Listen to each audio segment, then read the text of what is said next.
स्वागत है आप सभी का आपके अपने YouTube चैनल पर। और आज कक्षा 10वीं के लिए कार्यपत्रक संख्या 27 आ रखी है 10/9/2021 के लिए हिंदी विषय में, जो कि है, और ये कक्षा 10वीं के विद्यार्थियों के लिए है। तो आइए देखते हैं इसमें क्या है, और इस वीडियो को अंत तक ज़रूर देखें और अपने सभी मित्रों के साथ इसे शेयर ज़रूर करें और सब्सक्राइब करना बिल्कुल ना भूलें।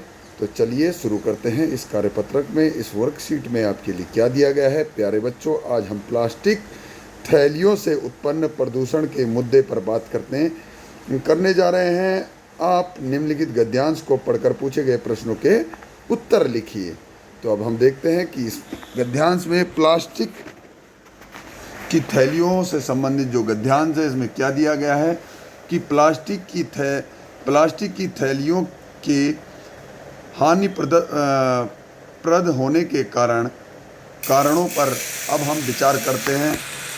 तो हम यह पाते हैं कि प्लास्टिक की थैलियों में प्राकृतिक रूप से विघटन होने की क्षमता नहीं होती है।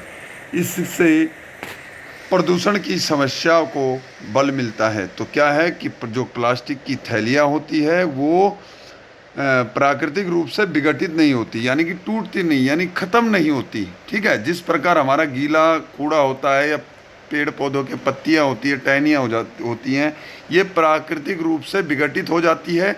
तो इनसे क्या बन जाता है, खाद बन जाता है, ये मिट्टी में मिल जाती है और इनका मिट्टी बन जाता है। लेकिन जो प्लास्टिक की थैलियाँ हैं उनके साथ ऐसा नहीं होता। ये मिट्टी में कई 100 साल तक या उससे भी अधिक और कई समय तक ये खराब बिल्कुल भी नहीं होती। तो ये प्रदूषण की समस्या को इससे बल मिलता है। फलस्वरूप प्रदूषण की समस्या और भयंकर होने लगती है।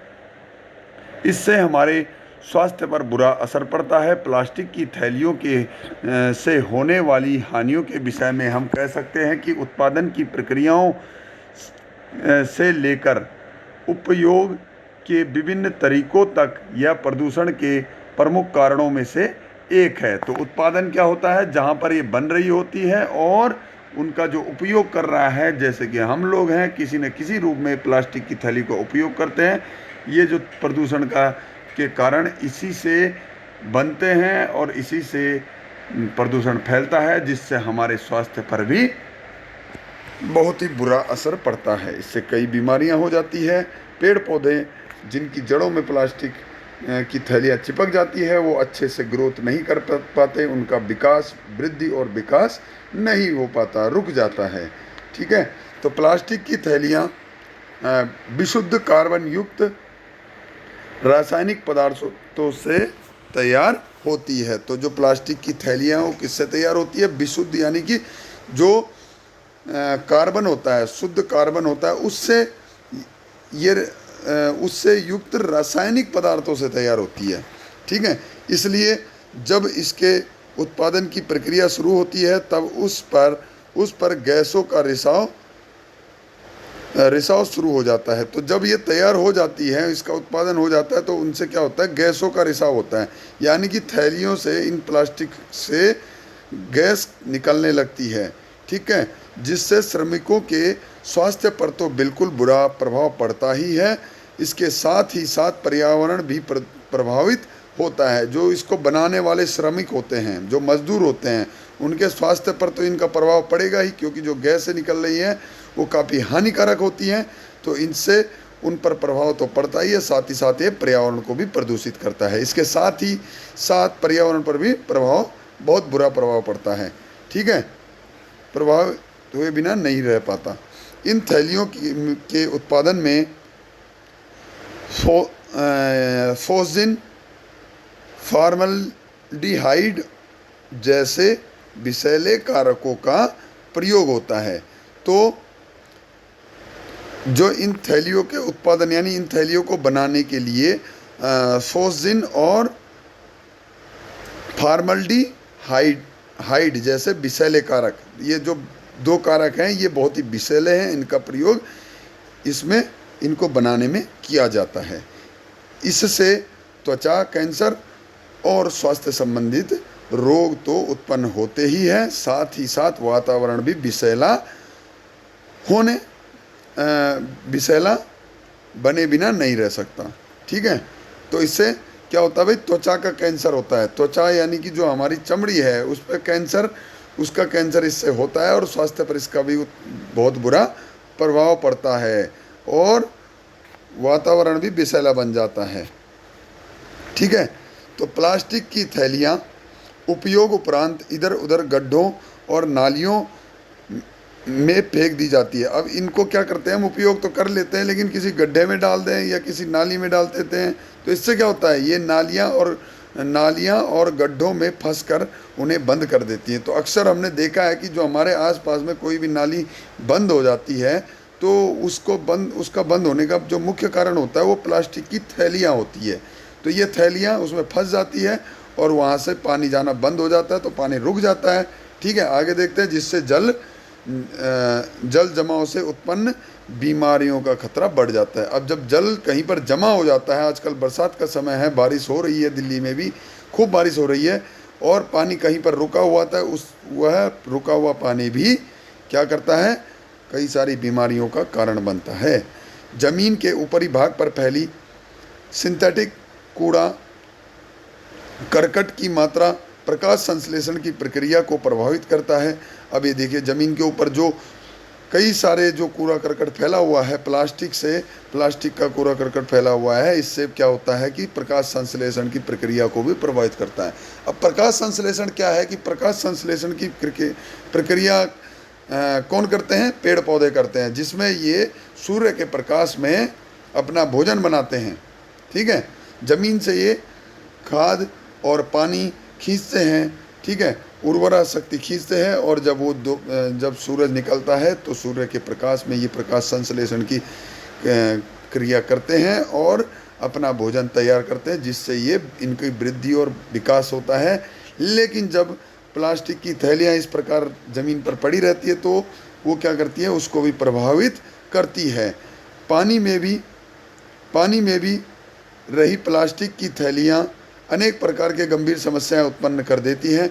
सचमुच आज प्लास्टिक की थैलियाँ पर्यावरणविदों के लिए चिंताजनक सिद्ध हो रही है। अब पर्यावरणविद, यहाँ पर एक नया शब्द है कि पर्यावरणविद कौन है, जो पर्यावरण से संबंधित जो विद्वान हैं, पर्यावरण पर जो रिसर्च करते हैं, खोज करते हैं, नई नई खोजें करते हैं, पर्यावरण को बचाने के लिए नए नए तरीके अपनाते हैं।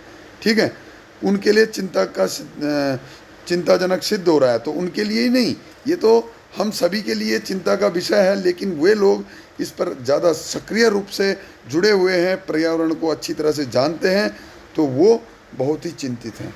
ठीक है, प्लास्टिक की थैलियों से होने वाली हानियों को लेकर सरकार चिंतित है। इसलिए सरकार ने देश में प्लास्टिक